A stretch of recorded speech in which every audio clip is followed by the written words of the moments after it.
बाप्पा मोरया रे, बाप्पा मोरया, मोरया। नमस्कार मंडळी, मी प्रियांका आणि आपल्या यूट्यूब चॅनलचं अगदी मनापासून स्वागत आहे। तर आज आहे गौरींचं आगमन। आज गौरी येणार आहेत घरी, तर इथे आता तयारी झालेली आहे। माझी संध्याकाळची तयारी झालेली आहे। आमच्या इथे टायमावरती गौर बसवतात। तर आजचा टायमिंग आहे 5:30चा टायमिंग आहे आणि मी घरी सगळी पूर्ण तयारी करून म्हणजे पावलं वगैरे काढून गवर तयार करून आता मी निघालेले आहे गवर आणायला। आता गवर आणायला म्हणजे जी रानामध्ये लाल फुलं येतात आमच्या इकडे, त्यांनाच ती छोटी छोटी लाल फुलं असतात, जशी तुम्हाला दिसतील पाठीमध्ये, ती लाल फुलंच गवर म्हणून घरी घेऊन जातात आणि तिचीच पूजा करतात।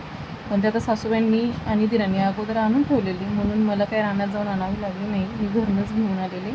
पण मंदिरात जाऊन पूजा करावी लागते। आता इथं आम्ही आमच्या काळोबाईच्या मंदिरात आलेलो आहोत। आमचं ग्रामदैवत म्हणजे गावातलं मंदिर आहे, तिथे आता ही जी फुलं आहेत हिला गौराई म्हणतात। तर ती ह्या फुलांचीच पूजा करायची असते मंदिरात नेऊन आणि नंतर त्यांना घरी घेऊन जायचं असतं। आणि जो टायमिंग असतो आपला त्या टायमावरती मग घरात घेऊन मग गौरीची जी आपण मूर्ती पुजतो गौरीची, तिची मग स्थापना करायची किंवा त्यांची पूजा करायची असते। आता इथे आम्ही सगळं गावातल्या सगळ्याजणी मिळून सगळी करतात, सगळ्या गावातल्या बायका असतात आणि सगळ्या मिळून अशी पूजा वगैरे करतो। आणि 5 फळे ठेवावे लागतात तिथे, त्यांना हळद कुंकू व्हायचं आणि साखरेचा आणि गुळ खोबऱ्याचा नैवेद्य वगैरे दाखवून सगळ्यांनी मग गाणी म्हणत मग घरी घेऊन जायचं असतं।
मयूर इथं बघा, मग जरा उभं राहून दिसतंय काय व्यवस्थित।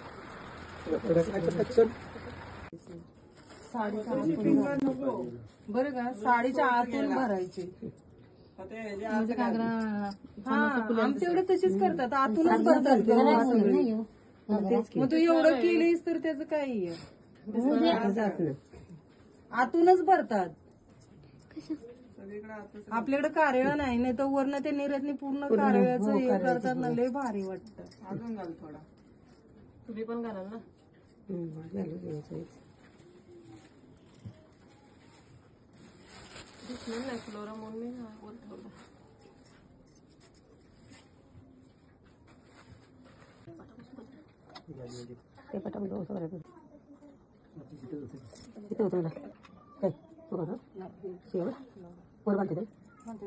आपल्याकडे मंडप बांधायची, मंडप मला बोलवायला गेले तर मला अडवून ठेवते ते 2 जण।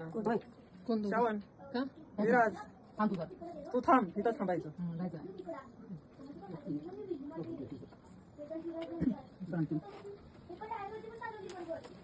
ओरस म्हणून लावतो ना, मग नंतर खराब होतो। डाग उठतो ना तसंच खाली पूर्ण करत होते करंट आहे तिच्या हाय, मी बारीक गॅस केला।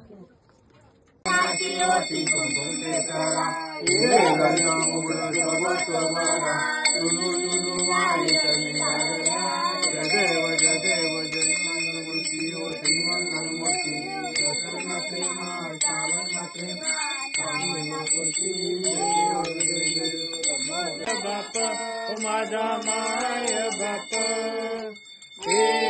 विठले माझे